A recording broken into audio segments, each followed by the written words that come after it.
Well, hello, my studio teacher friends. Welcome to the Beyond Measure podcast with me, Christina Whitlock. This is a space where all are welcome, and I hope you find encouragement in today's conversation. Yes, I said conversation. This summer, I am giving you the opportunity to eavesdrop on some terrific discussions as I revisit a chosen topic from a previous episode with an all-star teacher friend. That's a change up from the 170 solo episodes I've recorded all by myself, and I have been having so much fun sharing the microphone with such wise thought partners in this series. So, buckle up for today's conversation. And when you find yourself wishing that you could listen to more of this chat, know that you can.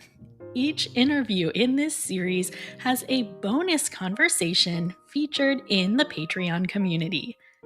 Joining the Patreon at any paid level will score you access to this bonus material. Plus, of course, you will know that you are doing your part to help keep this show on the airwaves. Isn't it great to be part of a community that you love? I sure think so. Anyway, head to christinawhitlock.com/Patreon for all the information. Let's get on with the show, friends. You are listening to the Summertime Conversation Series here on the Beyond Measure podcast. Okay, friends, I am delighted to share with you that today's thought partner is none other than pianist and composer extraordinaire, Kevin Olson. Kevin Olson is one of my very favorite composers of pedagogical piano repertoire at every level of study. He also happens to be a very active pianist and professor of piano at Utah State University, where he teaches all kinds of courses, oversees the keyboard studies program, as well as the Youth Conservatory, which provides weekly piano instruction to over 150 community students. So he's involved in just a few things. We can all relate, right? Kevin, again, is one of my very favorite composers. I appreciate the fact that he writes with careful craftsmanship and creativity for the youngest pianists all the way up through the most advanced, and he is quite good at what he does. And we are having a conversation today where we revisit an old episode of mine, episode number 44 to be exact, which was titled Cheers to the Relentless Defense of Imagination. So, without further ado, please enjoy today's conversation with Kevin Olson. Kevin Olson, welcome to the Beyond Measure podcast. We're so happy to have you here today. I just knew that you were the perfect thought partner for this because you are such an advocate for getting more creativity into our teaching. And there's something funny in our profession where music teachers tend to be so quick to shout out about this importance of imagination and creativity and all of these aspects of life and making music. Yet in reality, many of us struggle to keep these elements a priority when we're teaching. Like, do you agree? And do you have any thoughts as to why that is? Yeah, I mean, I really do see this on workshops, conferences, presentations. It doesn't seem like there's much pushback from teachers, despite kind of their level of teaching, the kind of students they teach. Everybody's on board with this. But I think the trick is that we really have to break a cycle of the way that we were all taught. And it's so easy. I find this in my own things. There's so many things that we can be excited about looking at with existing repertoire. We can fill our whole lesson without doing much creative work at all. So I find that the regular kind of inertia of piano teaching pushes us away from that, and it really has to be kind of a conscious effort. I know for me, if there's just something in the back of my mind where I'm going to try to take a student on a tangent based on what we're doing, that seems to work a lot better than just to say, okay, hey, let's just do a little bit of improvisation, and I'd like you to start by, playing an octatonic scale. They're going to look at you kind of with a dazed and confused look. But I find that when it works best for me is when it's integrating into something I'm already doing. The easiest kind of thing I find that'll get me into that creative zone in a piano lesson will be when we start working on our technique, our scales, our arpeggios at the very beginning of a lesson. It's so easy for us to kind of wrap things up once they finish that B major scale, but we have a great opportunity at that point to encourage some improvisation and actually drill the technique that they've just played. So that's just one example of lots of ways that I think we can use existing repertoire, existing technique, and just consciously be thinking of a way that we might be able to add an extra activity along to what we're already doing. Oh, I'm so on board with that. I always advise teachers that we have to look for those opportunities in the moment. And when I do a lot of observation of other teachers, I notice them, kind of gloss over all of these opportunities because they're on a mission, right? And so I tell, when I used to work with collegiate pedagogy students, a student would kind of present a question that made something so ripe for the picking. They'd ask something, and the teacher could have easily explained what a sharp was in this moment. But since they weren't two sharps yet and the sharps weren't for another book, they wouldn't introduce it. And they'd be like, oh, we'll talk about those black keys later. And I was like, no, just Absolutely. dive right in. And so that's such a core concept. But what you're saying is that improvisation and creativity at the instrument are every bit as much a part of seeking those opportunities as well. Yeah, yeah. I mean, what we talk about in our class is has been described as discovery learning, where students are really learning by exploring, asking questions, even trying and failing at things, as opposed to getting a nice, beautiful lecture from all of us. And I think that's always the default. We're so excited about these concepts, and we do know a lot of these concepts. It's fun to talk about them, but it's not always the best way to introduce a concept to a student. As eloquent as we might be, I think that there are a lot of opportunities, as you're saying, to even do things that we haven't explored yet. Sometimes we'll be teaching Ode to Joy, easy arrangement, and the students will accidentally play da da dum, the little dotted rhythm, Of course. and we'll be like, no, no, no, no, you're not. That's not what that rhythm is. Right now, it's quarter, quarter, half. And I think we have an opportunity there, like you're saying, even a concept that's down the road. How exciting to say, hey, you know what you're actually doing. Let me write that out and show you what this is. Let's improvise a little bit on those kind of dotted rhythms. And then when they see it for official, for real, then they've got some experience with it already. For sure. My favorite is when a student will come up with an alternate ending for their piece, Yeah, right? And I always tell them, like, if I'm teaching one of your pieces, I'll say, now I know Kevin Olson and I know he would be on board with this. So if it's absolutely. for the recital, then yes, you can play Uh-huh. your ending. If No, it's for a absolutely. festival, then no. Yeah. But save that for the recital, right? I think students are probably pretty interested to know that that's kind of the where music education was in the 18th, 17th centuries. Learning how to historically improvise was just a part of what you did. Everybody talks about Bach being this incredible improviser of fugues. Well, yeah, he was a genius, but that was kind of what the training was. You did that. Most people weren't improvising fugues at the level he was, but it wasn't that unheard of to be able to improvise in these different styles, or to add an ending, or to put some kind of embellishment. We all know about the historical precedents of cadenzas and other things that were really improvised originally. So, yeah, this isn't radical concept kind of things. It's almost like we're remembering what we used to do 200 and 300 years ago.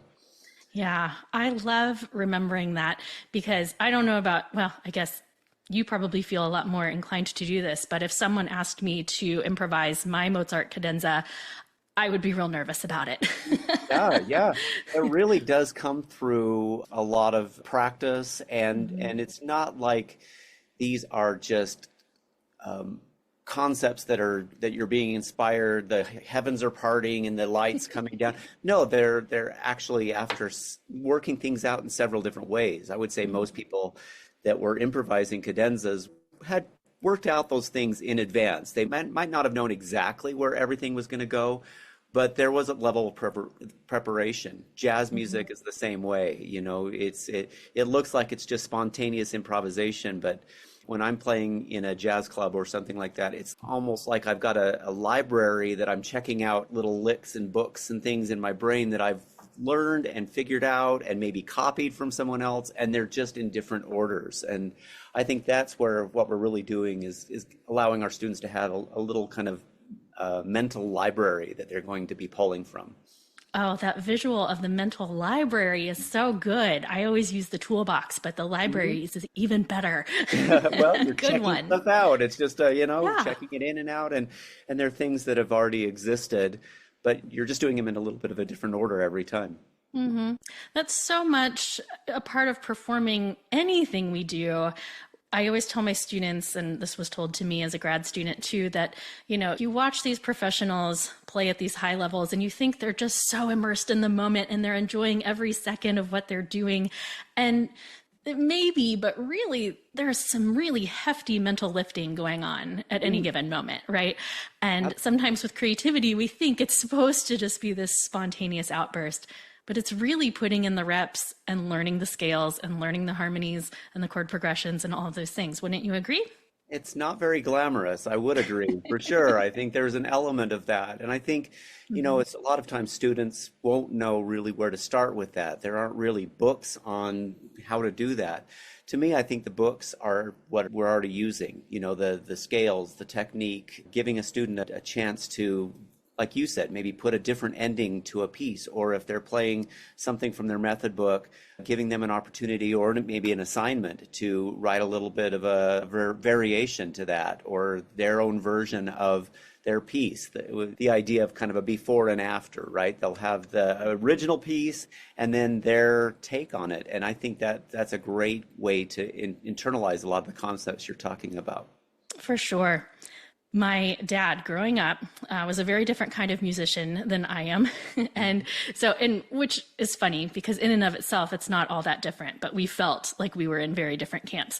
And he ran sound and played guitars and all of these, like, I don't know, old man local bands is what I Yeah, thought of them right, as, right. Yeah. and they rehearsed at our house. And so most nights of the week I had some kind of band rehearsing at my house. And they all knew that I played classically and was pretty competent, but they would ask me to come sit in on band rehearsal and I had no clue what I was doing, right? I mean, I grew to just hate the invitations because I was Mhm. so clueless. And I was teaching at a local music store, and one of the guitarists that was over a lot taught at the same store, and he said, "Oh, I want to sit down with you and show you how to use these skills that you have." And I was just so convinced. I mean, I was a teenager, so Mhm. it Mhm. happens. Yeah. But I was so convinced that was not a skill set I had. And I have these flashbacks to him sitting down with me and saying, "Well, you know your scales, right? And I can rip off a scale, and nothing flat. I knew all the modes. I could do all Mhm. the things." And he would say, "Okay, that's your path, right? That's the trail that your improv is going to follow. That's how you build your chords." And I just wouldn't hear it.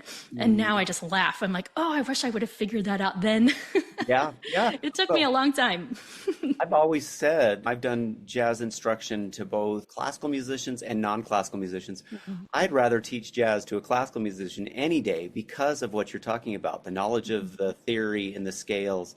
It's a lot harder for someone that plays by ear and it's copy and a lot of rote learning and things like that. That's a Mhm. lot more difficult. So I think we have an advantage actually in the classical world because we have a syntax, a way to describe this stuff, and the students have been practicing these things growing up. But like you said, a lot of them just feel like it's a different universe and skill set they don't have Mhm.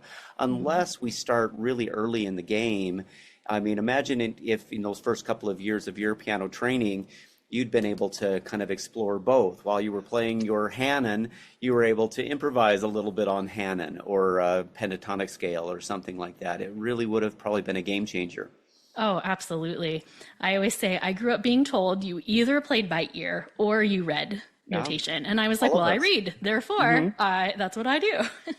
I wouldn't have really, I was writing music and coming up with that, but I didn't really see it as a skill set in a spontaneous way Mhm. really until I was in high school. So I joined my high school jazz band. Well, they asked me to join, and I didn't really understand what I was getting myself into. I just knew I was playing Beethoven sonatas and, how hard could jazz be? And then I realized, it was a skill set that was very foreign to me. But then once I started to apply the things that I already knew, it really helped. I had my mom, for example, get me a lot of written out transcriptions of George Shearing and Oscar Peterson and Bill Evans and others.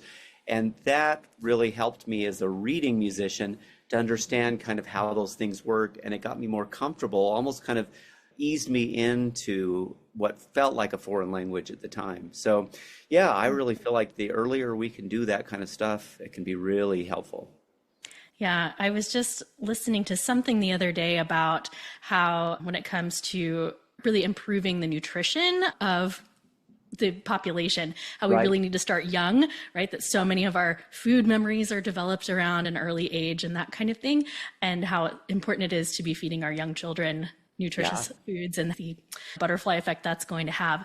And it's really the same thing in terms of our music consumption, right? We Right. need to start them young. Yeah, why wouldn't they think that this is part of piano training? I've always used this analogy of the way we write in school. We don't just go to the library and check out books and then read the books and then that's it. There's a level of creative writing that English teachers and others in school do. These kids are used to that. In art class, they're used to blank canvases that they're creating on. It's us as adults that are setting this kind of standard for students saying, Beethoven, this is the serious stuff we've got to do. And if you want to, you can improvise and goof off. That's what those kind of jazz and rock guys do.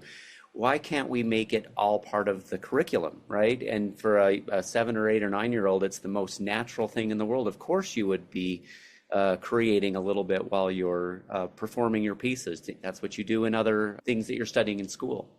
For sure. So I have seen you present many times over the years, and I've collected like all kinds of nuggets of wisdom from you. So thanks. Thank you. But one of the most notable takeaways is that I am forever telling my students that they need to sit down and explore creating sounds at their instrument every day. So I'll tell them that my friend Kevin Olson Mhm. says that this is how the professional composers do it. Like they Right. will commit to sitting down at the instrument and they will know that the vast majority of the sounds they create are never going to amount to anything. Hmm. But sometimes you stumble on one motive or that one harmonic progression, and that one idea turns into something magical, right?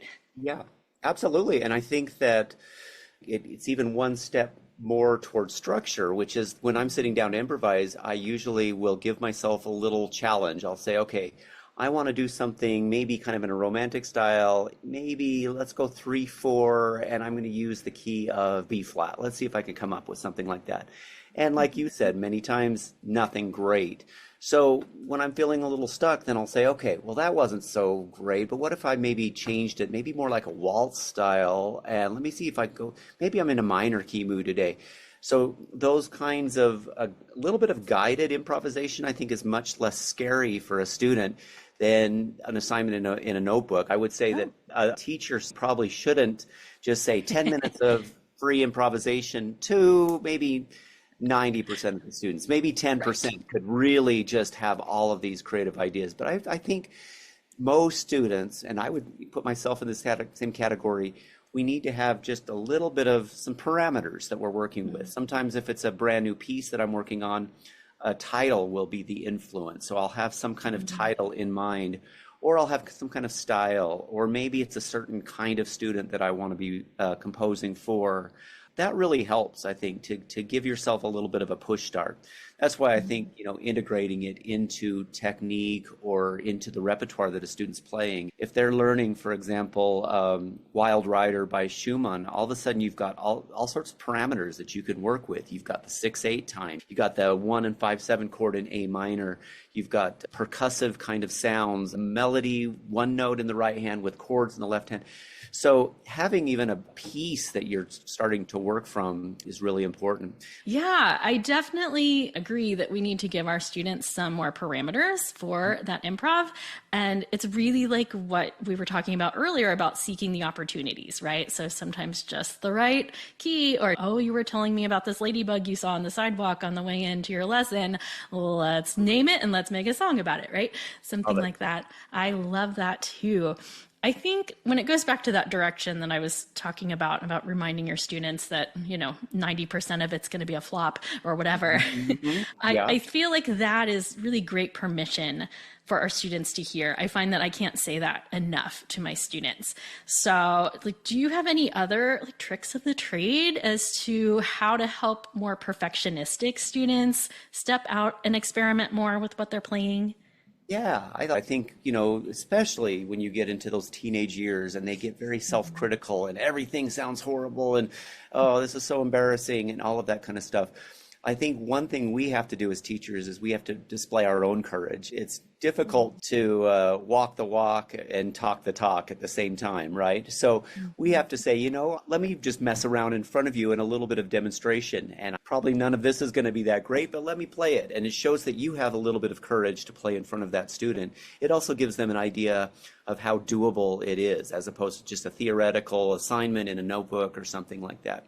I also think that, making sure that they're aware that this is a very human process.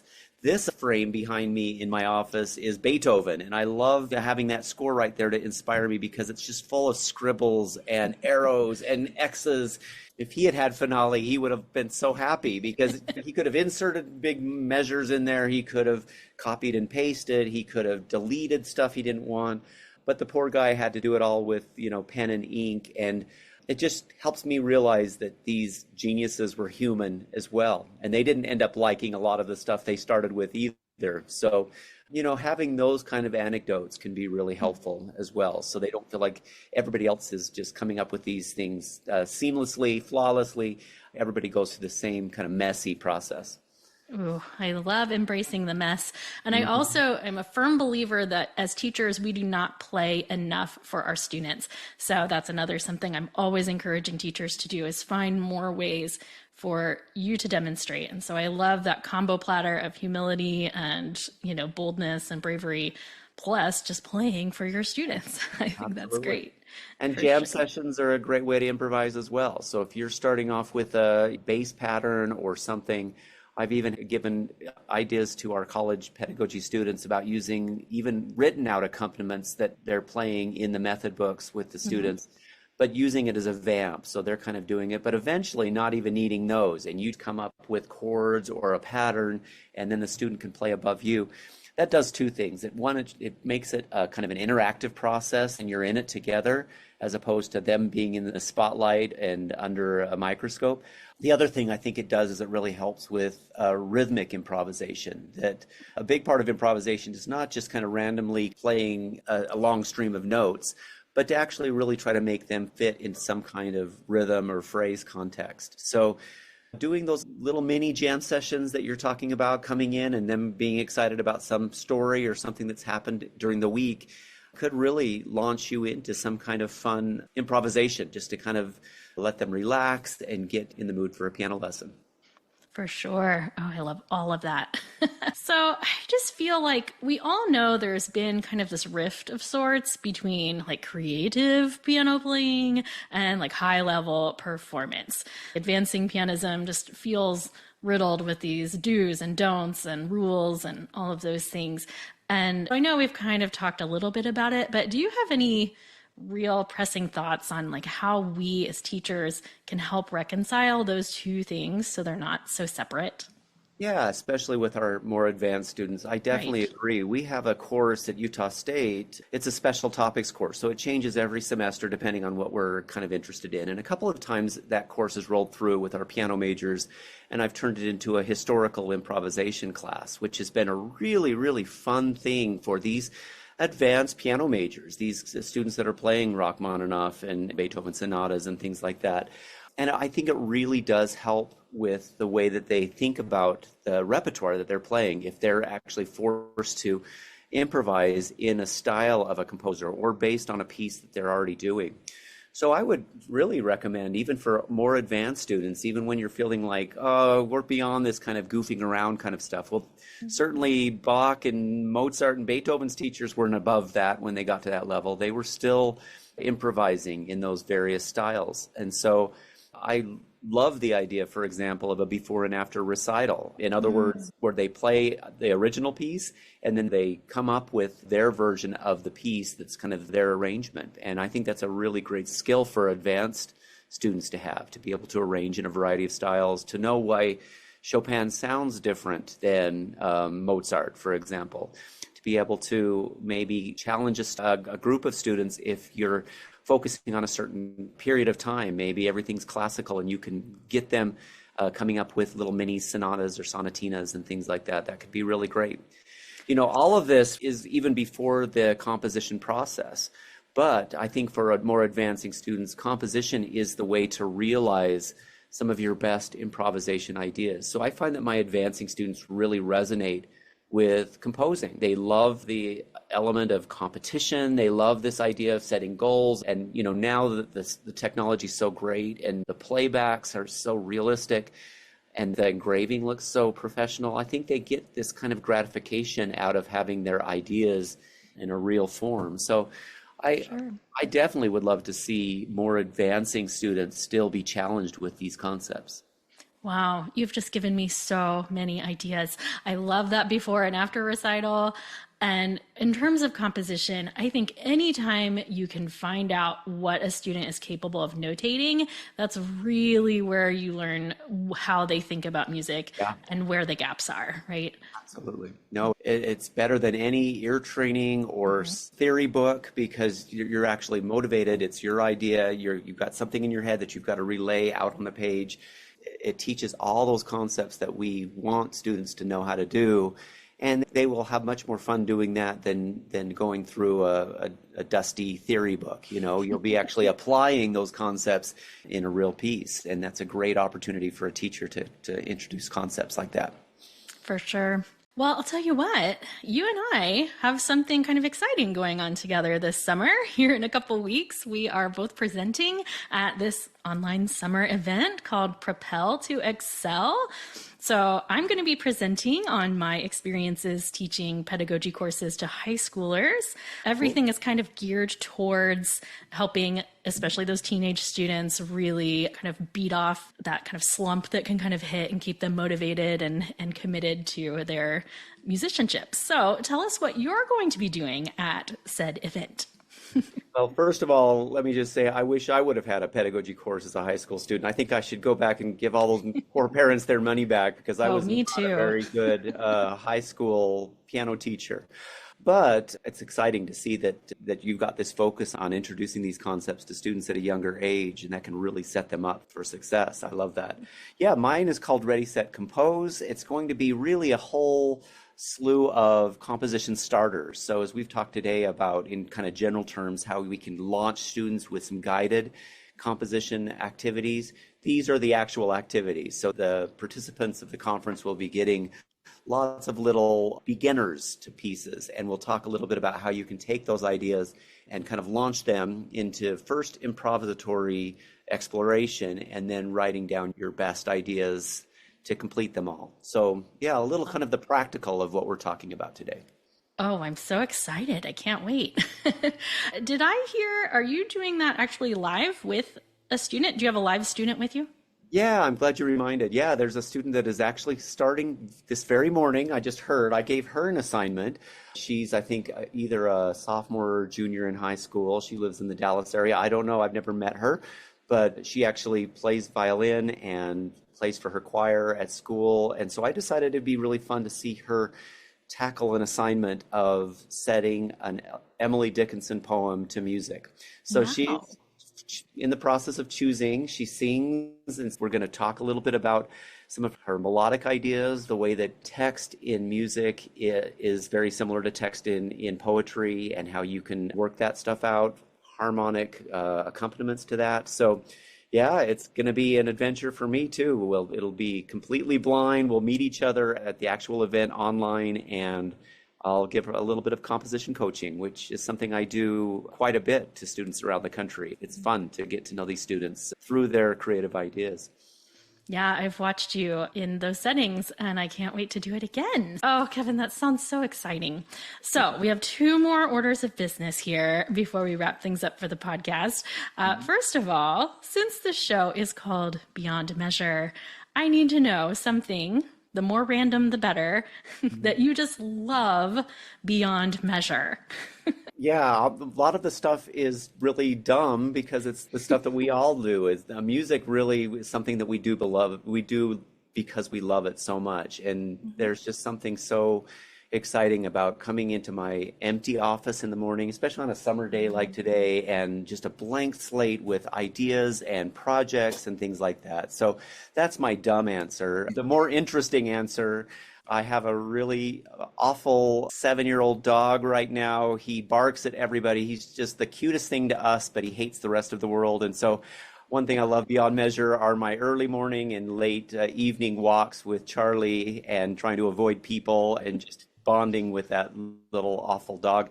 And then I'm also irrationally addicted to sports, especially the teams that I grew up with. So it's an unhealthy relationship. They let me down all the time, and I wish I could unlove that stuff, but like the Utah Jazz and the Las Vegas Raiders and other sports teams that I just grew up liking, I can't learn how to not like that stuff and get really passionately involved. So yeah, my heart's broken quite a bit from those sports teams. We feel you in this house too. My husband has ups and downs with the sports teams as well. Yes, mostly downs, I would say. Yeah, yeah, Yeah, those are some rough teams there, Kevin. yeah. I know. It's been a long time for both of them. And many teachers on this series have named their dogs as their Oh, beloved beyond measure. yeah. We don't deserve dogs, do we? They're the best. So yeah, yeah, When they're good, mine has a little bit of a personality as well that can be a yeah, little tricky too. So yeah. I feel you. Yeah. I'm glad. Yeah. Mhm. So I do end every Beyond Measure podcast episode with a toast to the profession. So I'm curious if you would mind offering one up in my stead today. Sure. Yeah, I'm happy to. I've got my energy drink right here, Oh, so good. I Here's will. mine. Yes, exactly. So I am going to just give a toast to all of those teachers that put in those hours every afternoon, even when it doesn't feel like you're making any progress. We are allowing beauty to come into the world, and these kids today do not have enough opportunities to be around things that are beautiful, to create beauty, and to get away from all of the stress and anxiety and all of that. So in a long way, I give a toast with my energy drink to the teachers who are putting in those long hours every afternoon. Cheers. Here, here. Yeah. Oh, thank you, Kevin, for being here today. We are going to talk about some of your specific compositions, namely my favorite ones, over in the Patreon community. So those who are a member of that community can catch you over there. But in the meantime, we just wish you well, and we'll see you around the piano teacher world. Thank you, Christina. Thanks, everybody. Oh, I just love conversations with my friends. Thanks for listening in today. You can find links to the original episode that inspired today's conversation, as well as information on how to join the Patreon community and get yourself access to all of the bonus conversations this summer in today's episode show notes. Along with those links, you'll also find the registration information for this not to be missed online event called Propel to Excel. That's what Kevin and I were talking about. We're both presenting there later in June, and it is going to be a really content-rich experience. And once you register, your access to those replay recordings never expires. It's kind of crazy. Anyway, I hope you'll check that out in the show notes for today's episode. You can find those in your podcast player of choice or head to christinawhitlock.com/episode 172. Don't be a stranger, friends. Come follow me on Facebook and Instagram at Beyond Measure Podcast.